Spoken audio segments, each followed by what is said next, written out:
Heraclio Alfaro. Alors c'est un domaine qui est situé en Espagne, dans la Rioja. Et nous sommes ici avec leur cuvée en Crianza. Donc Crianza, en Espagne, c'est une mention qui indique au consommateur que le vin a été élevé en fût de chêne, au minimum une année. Donc c'est le cas pour cette cuvée. Et donc ici, l'assemblage en Rioja peut varier dans les cépages. Savoir que certains Rioja peuvent être issus à 100% de Tempranillo, d'autres peuvent être à 100% de Grenache, et puis il y a tout ce qu'il y a au milieu. Donc ici, en l'occurrence, c'est 50% de Grenache, 42% de Tempranillo, et alors à côté de ça, un petit peu de Graciano et Mazzuela. Donc le Grenache, cépage fort présent, on a dit 50%, va amener énormément de rondeur dans le vin.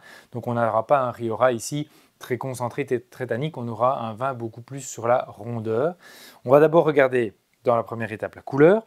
On voit qu'on a une légère évolution, c'est souvent le cas avec un Crianza puisqu'il y a une année d'élevage en fût et puis encore une année minimum de stockage au domaine avant la mise en marché. Donc c'est un vin qui est déjà en tout cas une couleur prête à boire, hein, belle robe grenat d'intensité moyenne.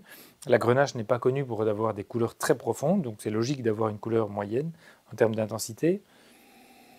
Au nez, c'est très agréable, on a à la fois le fruit rouge connu de la Grenache, hein, bien connu à Châteauneuf-du-Pape notamment. Donc ici, on a ce côté un petit peu fraise écrasée, un peu cerise dans ce registre-là, voire même un peu cerise à l'eau de vie. Mais le Tempranillo, à côté de ça, le Tempranillo lui amène des notes d'épices. Et puis un joli boisé bien maîtrisé, donc c'est déjà une belle bouteille, très très agréable au nez, assez complexe. Alors voyons un petit peu en bouche.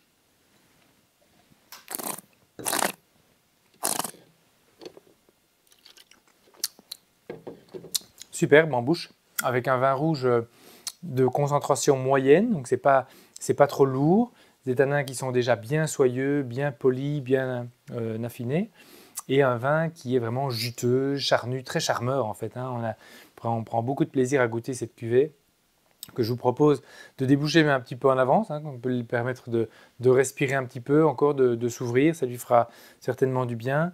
Et alors, c'est un vin de gastronomie, donc vous pouvez vraiment le marier avec une viande rosée ou une viande rouge. Donc on songe notamment à, si vous aimez un plat un petit peu libanais ou d'Afrique du Nord avec de l'agneau notamment, on peut avoir quelques épices, un petit peu de coriandre, on peut avoir des touches d'épices douces.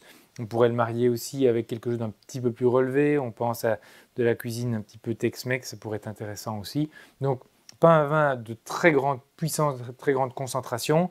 On est dans un registre moyen, donc ça harmonise à des viandes de veau, des viandes d'agneau, des viandes de bœuf, des viandes hachées à la rigueur. Ça pourrait être bien aussi.